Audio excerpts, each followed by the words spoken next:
संभोग के दौरान स्त्री और पुरुष में कौन अधिक आनंद प्राप्त करते हैं? यह एक पुरानी और विवादित बहस है कि संभोग के समय स्त्री और पुरुष में से कौन अधिक आनंद प्राप्त करता है। इस सवाल पर विभिन्न मत हो सकते हैं, लेकिन हिंदू धर्म के प्रमुख ग्रंथ महाभारत और ग्रीक, यूनानी, पौराणिक कथाओं में इस प्रश्न का उत्तर एक समान मिलता है।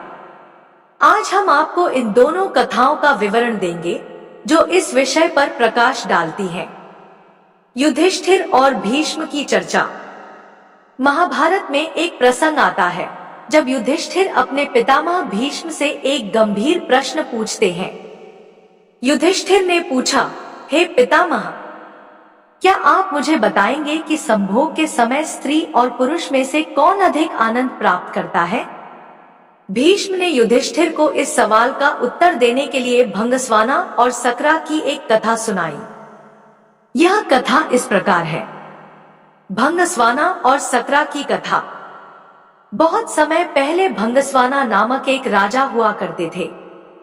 वह न्यायप्रिय और महान शासक था, लेकिन उसके कोई पुत्र नहीं थे। एक दिन उसने संतानों की प्राप्ति के लिए एक विशेष अनुष्ठान अग्निष्टुता किया। इस अनुष्ठान में केवल अग्नि देवता की पूजा की गई, जिससे देवराज इंद्र नाराज हो गए। इंद्र ने सोचा कि वह किसी तरह राजा से बदला ले और एक अवसर की तलाश में रहते हुए राजा को सम्मोहित कर दिया। राजा भंगस्वाना को जंगल में भटकने का अवसर मिला, जहां वह एक नदी के किनारे पहुंचा। नदी का पानी पीते ही वह धीरे धीरे स्त्री रूप में बदल गया।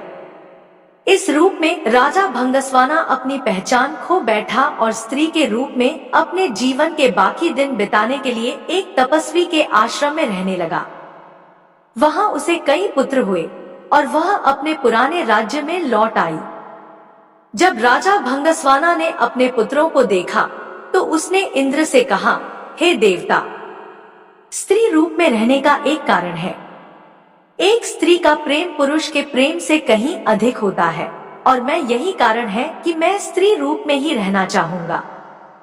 इंद्र को यह सुनकर हैरानी हुई, लेकिन वह समझ गए कि स्त्री रूप में भंगस्वाना ने अपने जीवन का जो आनंद अनुभव किया वह पुरुष रूप में संभव नहीं था। इस प्रकार भंगस्वाना ने इंद्र से स्त्री रूप में रहने का वरदान प्राप्त किया और इंद्र ने उसे शुभकामनाएं दी।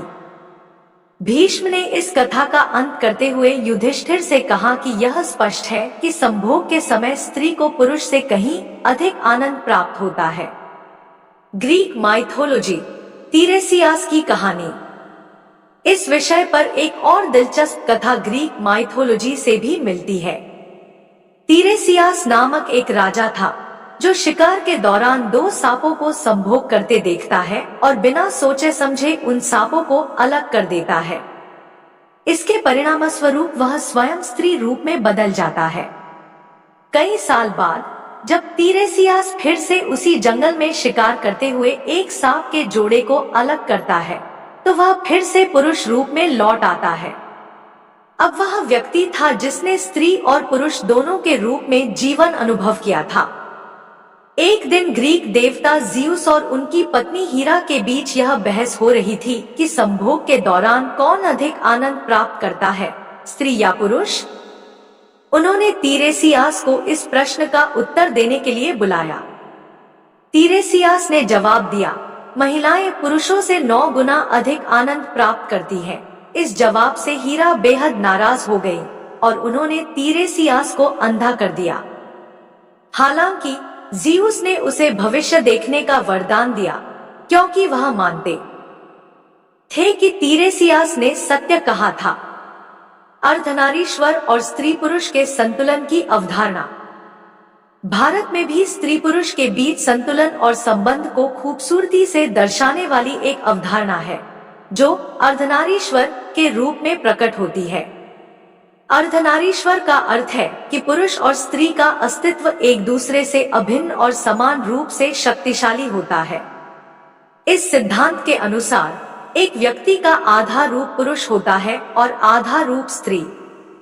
इस संतुलन में किसी भी पक्ष का अधिक महत्व नहीं होता, और दोनों रूपों में ऊर्जा का समान रूप से प्रवाह होता है।